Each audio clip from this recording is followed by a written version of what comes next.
Hello student, welcome back to my channel Akash lecture. Student, आज की इस वीडियो में आप लोगों को बताने वाला हूँ रस, छंद, अलंकार और भी ट्रिक की मदद से।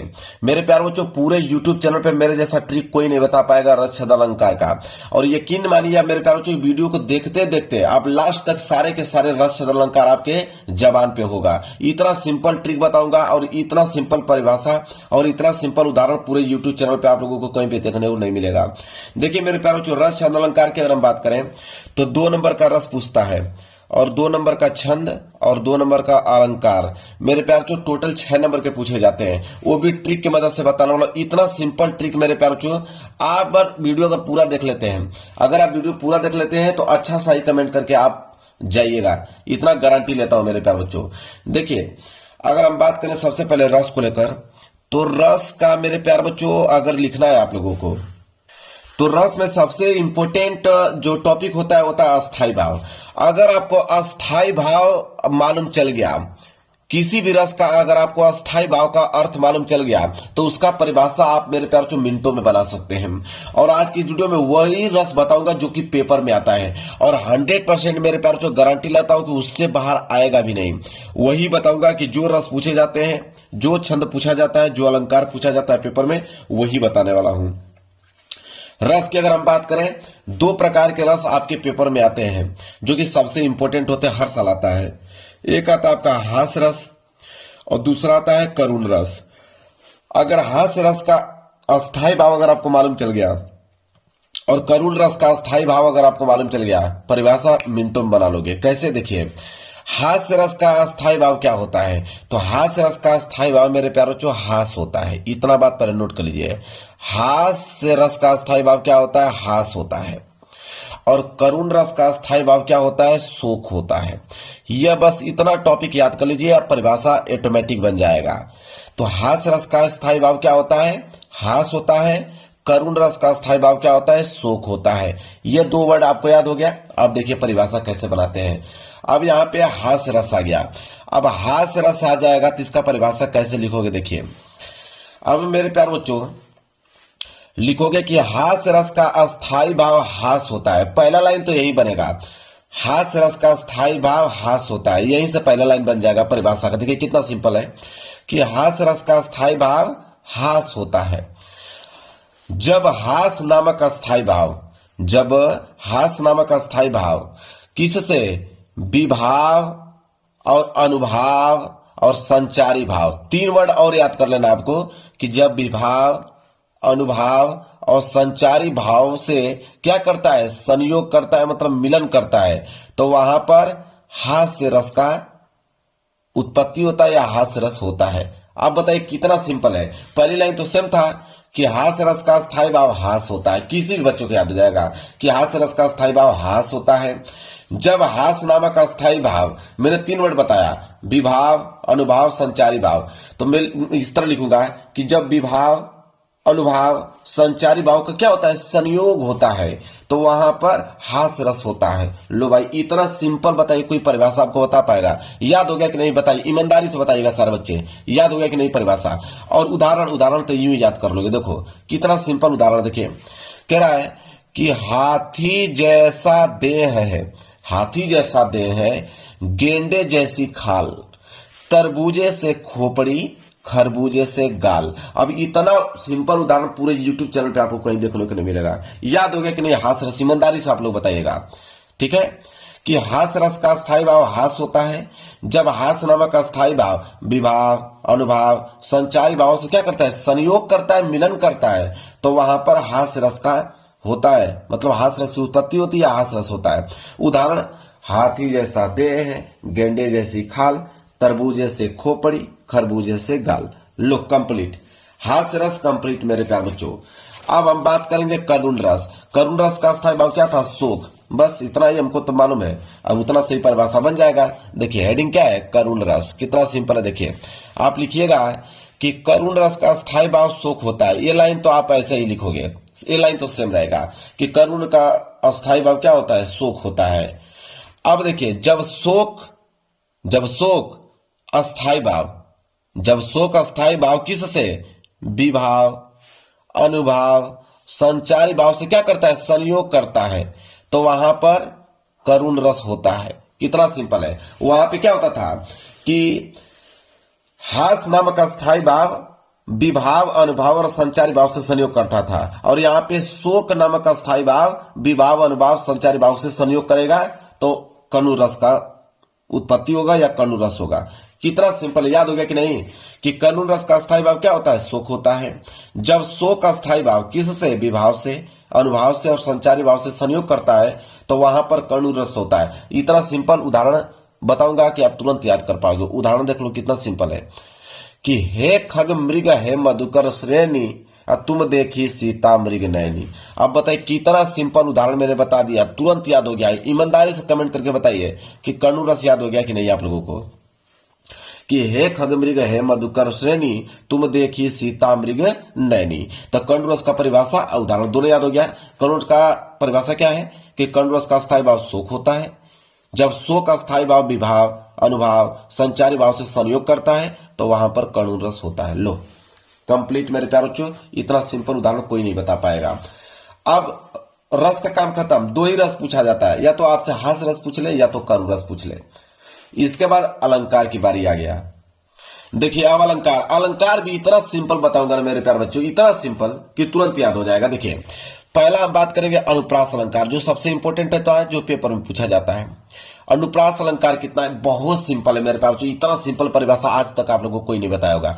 अनुप्रास अलंकार, वर्ण बार बार आए, लो भाई खत्म, वर्ण बार बार आए तो वहां पर अनुप्रास अलंकार होता है। बस इतना ही परिभाषा खत्म। वर्ण बार बार आए तो वहां अनुप्रास अलंकार होता है। उदाहरण देख लो, कह रहा है कि तरनी तनुजा तट तमाल तरुअर बहु छाए।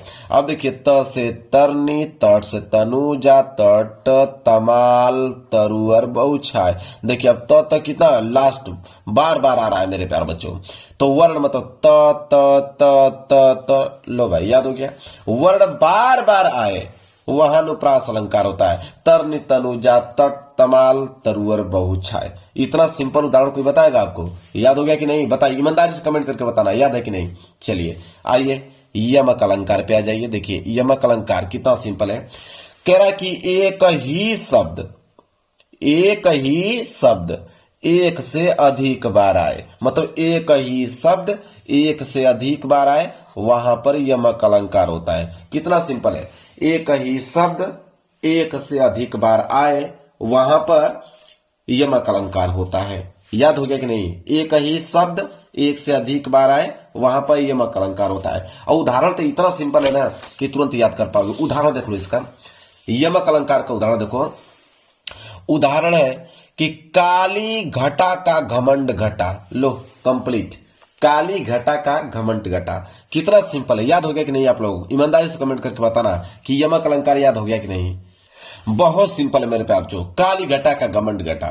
अब देखिए उपमा अलंकार पूछा जाता है, जो पूछा जाता है वही बता रहा हूं, फालतू का कोई चीज नहीं बता रहा हूं। उपमा अलंकार देख लो क्या है। उपमा अलंकार में लिखिएगा कि वह अलंकार, बहुत सिंपल है, वह अलंकार जिसमें किसी वस्तु की समानता या तुलना किसी वस्तु से की जाती है, मतलब किसी अन्य वस्तु से की जाती है। वह अलंकार जिसमें किसी वस्तु की समानता या तुलना किसी वस्तु से की जाती है वहां उपमा अलंकार होता है। अब यहां पे मैंने दो पेन रख लिया, देखो कितना सिंपल है। अब इस रेड पेन की तुलना मैं इस ब्लैक पेन से कर रहा हूं, वहां पे उपमा अलंकार होता है। लो भाई समाप्त। अब बताइए कितना सिंपल है, रेड पेन की तुलना मैं ब्लैक पेन से कर रहा हूं, वहां पे उपमा अलंकार होगा। अब यहाँ पेन ना रखकर मैं वस्तु रख दूं कि मैं लिखूंगा यहाँ पे कि वह अलंकार जिसमें किसी वस्तु की तुलना, इसे कोई वस्तु मानता हूं, किसी वस्तु की तुलना किसी अन्य वस्तु से की जाए वहां पे उपमा अलंकार होता है। अब इतना सिंपल कोई नहीं बताएगा, बता देता हूं, याद हो गया।